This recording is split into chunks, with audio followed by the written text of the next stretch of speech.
শুধুমাত্র সাধারণ একটি মশলা অ্যাড করে আম্মু আজকে ভিন্ন স্বাদের একটি ডিম ভুনা রান্না করবে। আসসালামু আলাইকুম এভরিওয়ান, দিস ইজ রোদুশি রোজা and welcome back to my another video.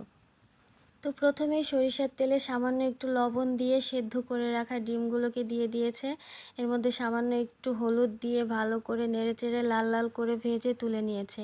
ওই তেলের মধ্যেই কিছুটা পেঁয়াজ কুচি দিয়ে হালকা বাদামি করে ভেজে এর মধ্যে দিয়ে দিয়েছে পেঁয়াজ বাটা, আদা বাটা, রসুন বাটা, জিরা বাটা দিয়ে সামান্য একটু পানি দিয়ে এর মধ্যে অ্যাড করে দিবে হলুদের গুঁড়া, মরিচের গুঁড়া, লবণ দিয়ে ভালো করে মশলাটাকে কষিয়ে নিতে হবে।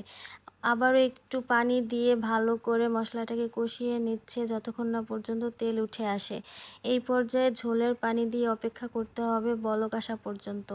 ঝোলে বলক চলে আসলে ভেজে রাখা ডিমগুলোকে দিয়ে কিছু সময় রান্না করে নিতে হবে যতক্ষণ না পর্যন্ত গ্রেভিটা ঘন হয়ে আসে।